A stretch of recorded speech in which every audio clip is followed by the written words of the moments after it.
There is uniform spherical symmetric surface charge density at a distance r naught from the origin. The charge distribution is initially at rest and starts expanding because of mutual repulsion. The figure that represents best speed v of the distribution, v as a function of r and r as a function of time, of the distribution as a function of its instantaneous radius r is.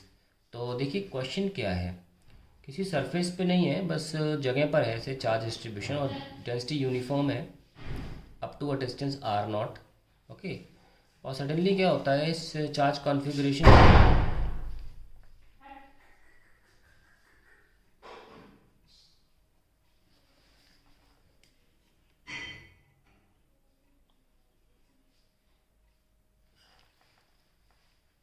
तो इस charge configuration में ये expand होने लगता है due to mutual repulsion. ठीक है, ये दूर होने लगता है दूसरे, क्योंकि चार्ज सिमिलर है, म्यूचुअल रिपल्शन से एक्सपैंड होता है और से किसी भी इंस्टेंट पर इसकी जो रेडियस है वो बढ़ जाती है, आर ऐसे हो जाती है। ठीक है, और ऐसे। Now we need to find out the speed of this expansion. ना किसी भी चार्ज कॉन्फ़िगरेशन की खुद की एक सेल्फ एनर्जी होती है। कैसे? क्योंकि आपने वो कॉन्फ़िगरेशन बनाया है, चार्जेस को इन्फिनिटी से ला ला के जमा किया है, तो उनके अंदर अपनी एनर्जी, जब वो रेस्ट पर हैं तो एक एनर्जी होती है और हम उसको बोलते हैं सेल्फ एनर्जी। और एक स्फेरिकल रीजन के लिए वो होती है Q square upon 8 pi epsilon naught R, और अभी रेडियस आर है तो आर नॉट। अब कंजर्वेशन ऑफ एनर्जी के अकॉर्डिंग उसके पास इनिशियली तो एनर्जी ये थी, ये एनर्जी एक्सपेंशन की वजह से दो चीज़ों में कन्वर्ट होती है, काइनेटिक एनर्जी और किसी भी रैंडम टाइम पर, क्योंकि आर हमारा टाइम डिपेंडेंट है, उस वक्त की इंटरनेशनल सॉरी क्या बोलते हैं सेल्फ एनर्जी जो है वो उसके बराबर हो जाएगी जब वो रेडियस आर है। हमें वेलोसिटी निकालनी है और तो हम बता पाएंगे कि इनमें से कौन सा ग्राफ सही है। सो हम पहले क्यू स्क्वायर कॉमन ले लें,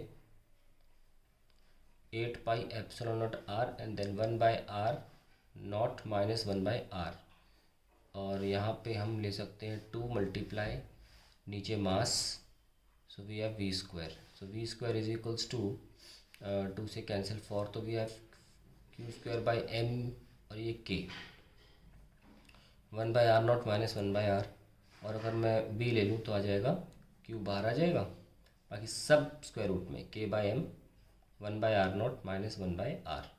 तो ये हमारा रिलेशन आ गया and we have been given 4 curves. मैं चारों कर्व्स बना देता हूँ। पहला कर्व तो ये है, दूसरा कर्व है हमारा ये, तीसरा कर्व है ऐसा, the last curve is like this, ऐसे और फिर ऐसे। ठीक है, यानी कि पहले एक एक्सेलरेशन और फिर रिटार्डेशन है उनकी, मतलब स्पीड में, वेलोसिटी में with respect to radius, it is also as a function of time. Now see if we are X V में जो रिलेशन निकल रहा है सब चीज़ें कांस्टेंट हैं केवल सिवाय आर के।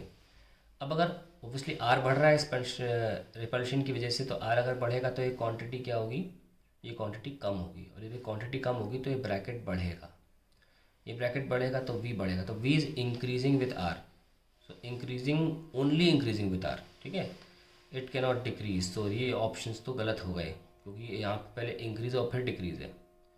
ठीक है, ये मतलब ये ग्राफ दो तरीके के नेचर दिखा रहा है, यहाँ पे दो तरीके के नेचर नहीं होने चाहिए।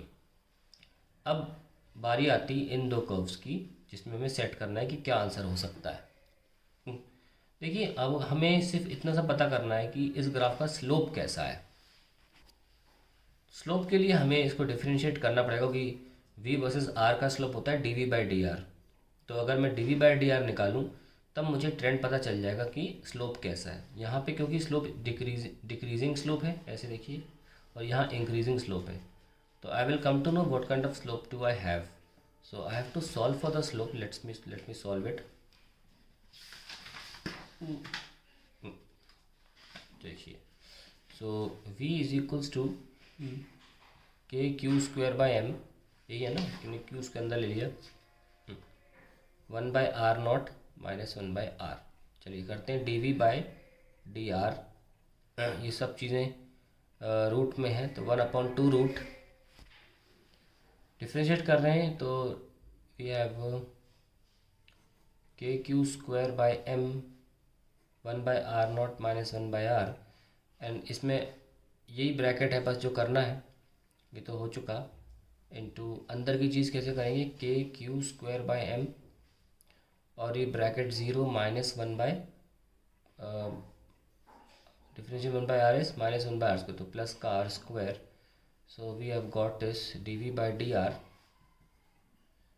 as we can take this as root, है ना। So root of K Q square by M, और 2 अंदर चला जाएगा तो 4m, and we have 1/r square divided by 1/r0 minus 1/r square root में।